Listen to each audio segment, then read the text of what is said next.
As I start speaking, I did have a speech ready when I came, thinking that members of the proposition would come up with lots of facts.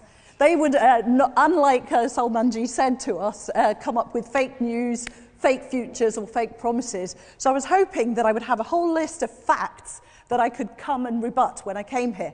Having listened to the first three speakers, I haven't heard a single fact yet.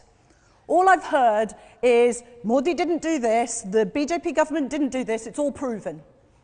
Where is it proven? Because you say so? Because Google says so? And I know, Chaitanya, you use Google for your references.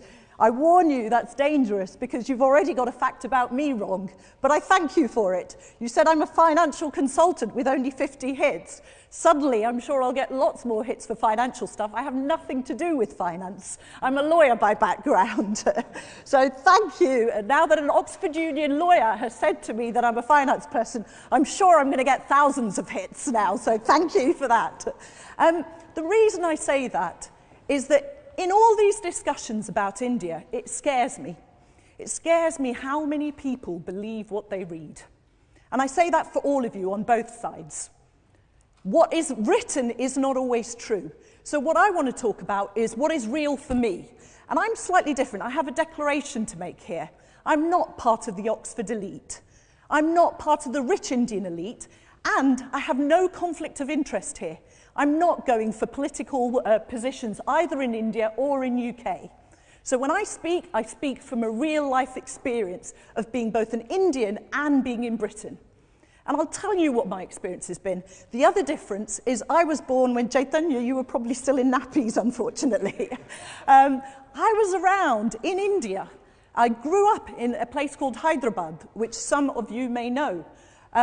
Hindu-Muslim riots happened well before Modi, okay? And they will happen after Modi if we do not have confidence in the Indians of that beautiful message that you said, unity in diversity.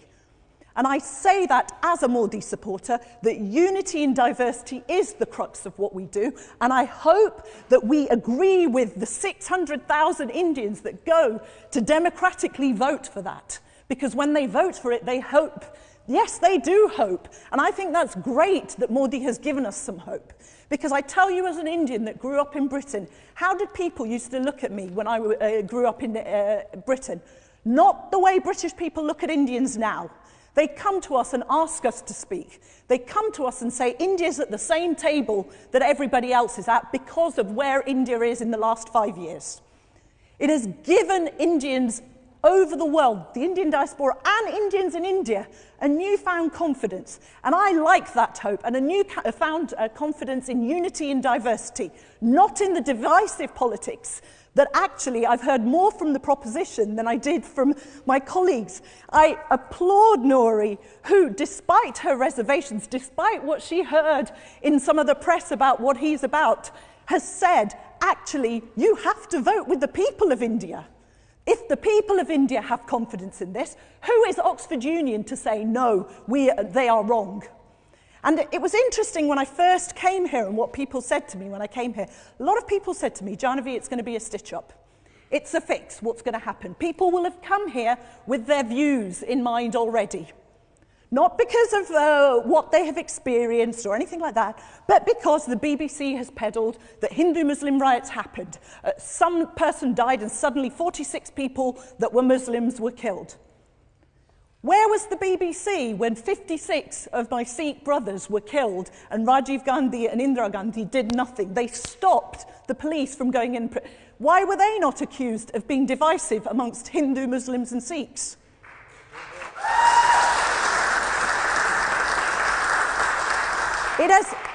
It is unfortunately a realism that there is division, and this is something we need to tackle with real truth, not with rhetoric. And please don't divide us by just making people out to be on one side or the other, because we're not. I hope for unity as much as every one of us, hopefully, in this room hopes for, but I also want somebody that can give us hope. And let's have a look at some of these things, the statistics and everything else you've talked about. What is wrong with giving people a vision? He has come up with 6 campaigns, none of which are to do with religion, none of which are to do with division. Digital India. Whether it's worked or not, I live in a country currently where young people do not have hope. He gave us hope in India. He gave us hope that I can put you at the table with everyone else, and digital, no thanks. He gave us hope, and and he's given us a forward-looking message. Make in India, smart cities, Startup India, Swachh Bharat. And let me talk again. I'm one of the few on this panel here that come from a generation, and that is a woman. I can tell you, when I was growing up in India, and when we used to go to India, I wasn't, as I said, part of the rich elite or anything. We were part of the poor that grew up. My parents were fortunate enough to be professionals and therefore got out of that poverty. But a lot of my family is still there in India, and I can tell you the difference now for them. They have toilets to go to. Across India. It may seem like a small thing here, but if you grew up in India, you will know what it meant. We used to have to travel nearly a mile away, and as a woman, it was degrading. He has given us hope that that is not going to be there for women anymore. Now, if you want to deplore that, go ahead, because he hasn't built enough. What were you doing for the last 40 years when you were around before? Not one toilet. And here's the greatness of the current government. Modi said, "It is not me that did it. I applaud every government that came before me, every volunteer that came before me. It is a right of every Indian to have sanitation. I'm just doing my duty." So let's applaud people that come up with thoughts like that. Economy. Let's have a look at the economy then as well. Everybody's talked here and said, oh, he hasn't done what he promised on the economy.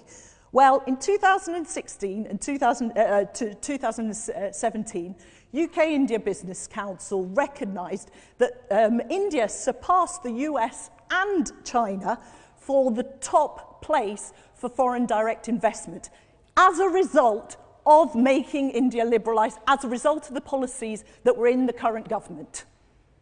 Now, you may choose to say, oh, it was just India's destiny, they were in the right place at the right time.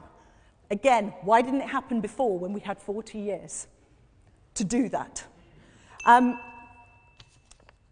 One of the other issues that was being talked about was jobs and the poor. I say it from my personal experience, as I said to you, not from the statistics that anybody is putting out there. I look at my own family. My mother had 4 sisters, my father had 3 brothers.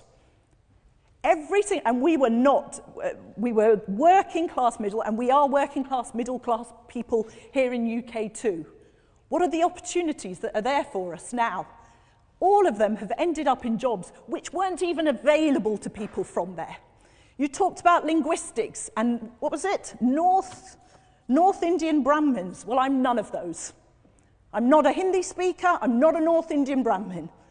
Okay? And the opportunities that I and my family have got have been there because of the liberalisation, because of the movement and the hope in the last 5 years, I hasten to add, not before that.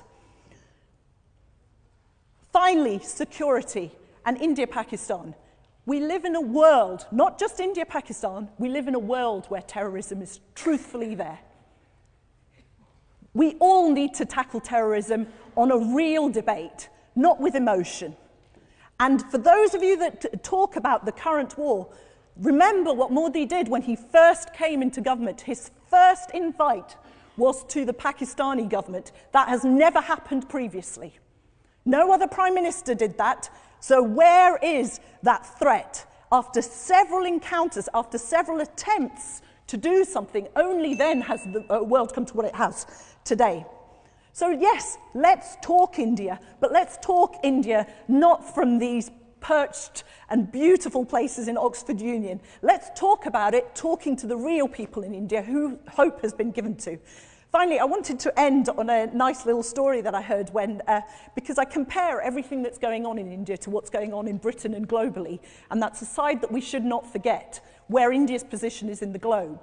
And I remember many people, when the Brexit vote happened and things were happening, people were talking about, there was a joke that was going around that the whole world, all the world leaders are sitting at a poker table trying to decide who's the most stupid.